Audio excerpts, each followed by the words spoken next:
ಮುಂದೆ ಸಾಗ್ತಾ ಇದ್ದಾರೆ. ಧನುಷ್ ಅವರ ನೇತೃತ್ವದಲ್ಲಿ ಶಾಂತಿನಿಕೇತನ ಶಾಲೆಯ ತಂಡ ಮಾನ್ಯ ಸಚಿವರಿಗೆ ಗೌರವ ರಕ್ಷೆಯನ್ನು ಅರ್ಪಿಸಿ ಮುಂದೆ ಸಾಗ್ತಾ ಇದ್ದಾರೆ. GKMT ಸ್ಕೌಟ್ಸ್ ತಂಡದ ನಾಯಕ ಗೌತಮ್ ಕೇಟಿ ಈಗ ಗೌರವ ರಕ್ಷೆಯನ್ನು ನೀಡಿ ಮುಂದೆ ಸಾಗ್ತಾ ಇದ್ದಾನೆ. ಮಾನ್ಯ ಸಚಿವರಿಗೆ ತನ್ಮೂಲಕ ನಮ್ಮ ರಾಷ್ಟ್ರ ಧ್ವಜಕ್ಕೆ ಗಾರ್ಡ್ ಆಫ್ ಆನರ್ ಅನ್ನು ಅರ್ಪಿಸಲು ಎಲ್ಲ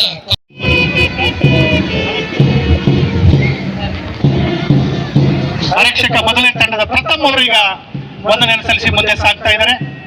ಆರಕ್ಷಕ ಎರಡನೇ ತಂಡ ಸಚಿನ್ ರವರ ನೇತೃತ್ವದಲ್ಲಿ ಮಾನ್ಯ ವಿಶೇಷತೆ ಏನಂದರೆ ಈ ವರ್ಷ ನಮ್ಮವರು ನಮ್ಮ ಜಿಲ್ಲೆಯವರು ಮುಖ್ಯಮಂತ್ರಿಯಾಗಿ ಬೆಂಗಳೂರಿನಲ್ಲಿ ಅವರು ಧ್ವಜಾರೋಹಣ ಮಾಡಿದ್ದಾರೆ. ಅವರ ಆಶೀರ್ವಾದದಿಂದ ರಾಮನಗರದಲ್ಲಿ ನಾನು ಧ್ವಜಾರೋಹಣ ಮಾಡಿದ್ದೀವಿ. ಈಗ ಜವಾಬ್ದಾರಿ ಜಾಸ್ತಿ ಆಗಿದೆ ನಮ್ಮ ಮೇಲೆ. ಅವರು ರಾಜ್ಯದ ಚುಕ್ಕಾಣಿಯನ್ನು ಹಿಡಿದಿದ್ದಾರೆ. ಈ ಜಿಲ್ಲೆಯ ಅಭಿವೃದ್ಧಿಯನ್ನು ನಾವು ಇಕ್ಬಾಲ್ ಅವರು, ಯೋಗೀಶ್ ಅವರು ಮತ್ತು DK ಸುರೇಶ್ ಅವರು, ನಾವೆಲ್ಲ MLC ರವಿ ಅವರು ನಾವೆಲ್ಲ ಸೇರಿ ವಿಶೇಷವಾಗಿ ಇದನ್ನು ಅಭಿವೃದ್ಧಿ ಮಾಡಬೇಕು ತೀರ್ಮಾನ ಮಾಡಿ ಚಾಲನೆಯನ್ನು ಕೊಟ್ಟಿದ್ದೇವೆ. ಇನ್ನೊಂದು ವರ್ಷದಲ್ಲಿ ಬದಲಾವಣೆಗಳನ್ನು ನೀವು ನೋಡಬೇಕು.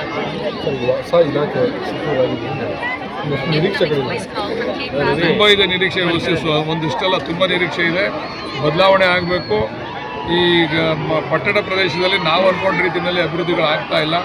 ಆ ಒಂದು ಮಾರ್ಗಸೂಚಿಗಳನ್ನ ತಯಾರು ಮಾಡೋಕ್ಕೆ ಹೇಳಿದ್ದೀನಿ, ಯಾವ ರೀತಿ ಅಭಿವೃದ್ಧಿ ಆಗಬೇಕು ಅಂತಕ್ಕಂಥದ್ದು. ಪ್ರಪ್ರಥಮವಾಗಿ ಮೂಲಭೂತ ಸೌಕರ್ಯಗಳನ್ನು ಕೊಡಬೇಕು ಮತ್ತು ನಮ್ಮ ಜನಗಳು ಕೂಡ ಸಹಕಾರ ಕೊಡಬೇಕು. ಯಾಕಂದರೆ ಟ್ಯಾಕ್ಸ್ ಕಲೆಕ್ಟ್ ಮಾಡೋದಕ್ಕೆ ಅವಕಾಶ ಮಾಡಿಕೊಡ್ಬೇಕು. ಟ್ಯಾಕ್ಸ್ನ ಸರಿಯಾದ ರೀತಿಯಲ್ಲಿ ಕಟ್ಟಿದ್ರೆ ಅವರಿಗೆ ಮೂಲಭೂತ ಸೌಕರ್ಯಗಳನ್ನ ಸಂಪೂರ್ಣವಾಗಿ ನಾವು ಕೊಡ್ತೀವಿ. ಸ್ವಲ್ಪ ಹುಷಾರಿರ್ಲಿಲ್ವಂತೆ, ಸ್ವಲ್ಪ ಬಿಸಿಲಲ್ಲೇನೋ ಸ್ವಲ್ಪ ನಿನ್ನೆ 3-4 ಸಲ ಜ್ವರ ಇದ್ದಿದ್ದರಿಂದ ಸ್ವಲ್ಪ ನಿಂತ್ಕೊಳ್ಳೋಕ್ಕಾಗಲ್ಲ ಅಂತೇಳಿ ಅವರು ಪತ್ರ ಬರ್ತಿದ್ದಾರೆ. ದಯಮಾಡಿ ನನಗೆ ಬಿಜೆಪಿ ದೇಶದ್ರೋಹಿ ಕೆಲಸ ಮಾಡ್ತಿದ್ದಾರೆ. ಜಮೀನು ಫ್ಲಾಗ್ ಹಾಸ್ಟಿಂಗ್ ಮಾಡ್ಲಿಕ್ಕೆ ಹೋಗಕ್ಕೆ ಆಗ್ತಾ ಇಲ್ಲ. ಬಿಜೆಪಿ ಟೀಕೆ ಮಾಡ್ತಾ ಇದ್ದಾರೆ ಸರ್. ಬಿಜೆಪಿಯವರು JDS-ನವರು ನಮ್ಮನ್ನು ಹೊಗಳ್ತಾರೆ ಅಂದ್ರಿ. ಅವರು ಹುಡ್ಕೋದಕ್ಕೆ ಮೊಸರು ಕಲ್ಲು ಹುಡ್ಕೋದೇ ಅವ್ರ ಕೆಲಸ. ಯಾಕೆ ತಲೆ ಕೆಡಿಸ್ಕೊತೀರ ಅವ್ರ ಟೀಕೆಗೆ? ಅವ್ರಿಗೆ ಹುಷಾರಿಲ್ಲ ಅಂತಂದರೆ ಈಗ ಬೇರೆಯವ್ರನ್ನ ಹಾಕಿಲ್ವಾ ಆ ಜಾಗಕ್ಕೆ? ಅಲ್ಲಿ ಬೇರೆಯವ್ರು ಹೋಗಿ ಫ್ಲಾಗ್ ಹಾಸ್ಟ್ ಮಾಡ್ತಾ ಇಲ್ವಾ? ಅವ್ರು ಇನ್ನೂ ಉಸ್ತುವಾರಿ ಎಲ್ಲೂ ಕೊಟ್ಟಿಲ್ಲ. ಅವ್ರಿಗೆ ಉಸ್ತುವಾರಿ ಬರೀ ಫ್ಲಾಗ್ ಹಾಸ್ಟ್ ಮಾಡ್ಲಿಕ್ಕೆ ಮಾತ್ರ ಕೊಟ್ಟಿದ್ರು. ಅವ್ರಿಗೆ ಸ್ವಲ್ಪ ಏನೋ ಆರೋಗ್ಯದಲ್ಲಿ ನಿಂತ್ಕೊಳ್ಳೋ ಸಮಸ್ಯೆ. ಈಗ ನಾನು ಒಂದು 3/4 ಗಂಟೆ ನಿಂತ್ಕೊಂಡು ಭಾಷಣ ಮಾಡಿದೆ.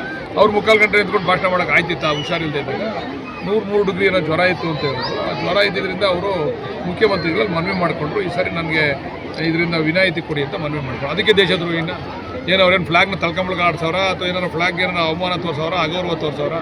ಸ್ವಲ್ಪ BJP ಅವರು ಕೂಡ ಮೊಸರು ಕಲ್ಲುಡ್ಕೋ ಬುದ್ಧಿನ ಬಿಡಬೇಕು ಅಂತ ಮನವಿ ಮಾಡ್ತಾರೆ. RSS ಚಟುವಟಿಕೆಗೆ ನಿರ್ಬಂಧ